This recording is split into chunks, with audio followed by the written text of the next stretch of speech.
नारी केतुरी गछ बा अमरकोई आ विषय आप कौन जानते? यही गछ बहुत उपकारी पिलाମାନଙ୍କର ଝାଡ଼ା ଫାଡ଼ା ହେଲେ ତାକୁ ଖାଇଲେ ବାଟିକି ଗୋଲମରିଚ ସହିତ ମିଶେଇକି ଖାଇଲେ ତାଙ୍କର ଲାଟ୍ରିନ୍ କମିଯାଏ। ଆଉ ବହୁତ ଉପକାରୀ ଗଛଟା ଗୋଟେ ଔଷଧୀୟ ଗୁଣ ଆଥିରେ ଅଛି। ଆଉ ଲାଟ୍ରିନ୍ କମିଯାଏ ମାନେ କ'ଣ?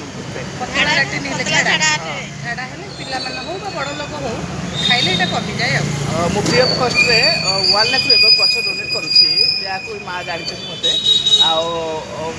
ଆହୁରି ବି ଅନେକ ଗଛ ଫୁଲ ଗଛ ମୋ ପାଖରେ ଆଭେଲେବୁଲ୍ ଅଛି। ଯଦି କହିବେ ଆମକୁ ଦେଇଦେବି, ସେ ଆପଣଙ୍କୁ ଦେଇଦେବେ। माँ के लिए पेड़ पेड़ एक माँ के लिए स्कीम कर डोनेट कर कष्ट गच डोनेट कर कष्ट देवी 1 लाख एवं गच मुझे कष्ट डोनेट करुच्ची माँ के लिए पेड़ पेड़ एक माँ के लिए एवं कार्यरत ये कार्य खबर पढ़ुं संतोष प्रजा दमसा जाजपुर। प्रणाम जय जगन्नाथ।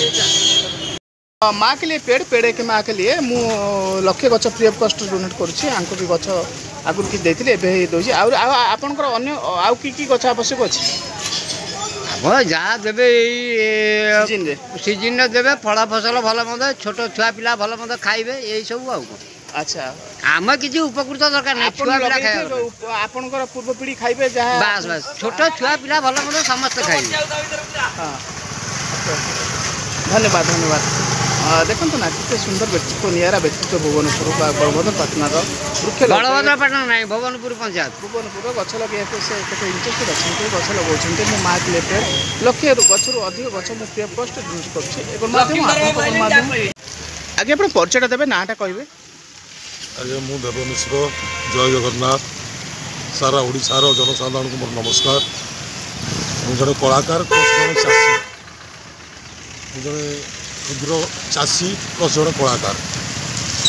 मोर कह कथा सरकार कोटी कोटी टंका केनाल सफाई केनाल दल सफा करने खर्च कर पैसा अच्छे तो केनाल अवस्था देखो देख केनाल माने एटा हूँ आमर Jagatpur Jenapur high level canal canal को आपन जुआडे देखा प्रबल मात्रा दल माने केनाल अवस्था किसी ना कहले चले किंतु सरकार हजार हजार टंका खर्च कर केनाल सफाई करने किंतु तार फल हूँ शून से मोर अनुरोध इरिगेशन डिपार्टमेंट को जलसेचन मंत्री की विशेषकर मुख्यमंत्री की आ माध्यम माने केनाल सफा परिष्कार करी आउ केनाल को न्यारो काम कले तो पानीटा मिसयूज हम ना प्रत्येक चाषी पानी पाइबे अथवा जलकर दौचु कि केनाल को पानी केनाल पानी मारू ना जलकर पैसा आम दौचु कि केनाल पानी मारू ना तार प्रतिकार करा जाऊ एतिकी मोर ओडिशा सरकार इरिगेशन डिपार्टमेंट जल संपद मंत्री की मोर अनुरोध। किसी आप चाहते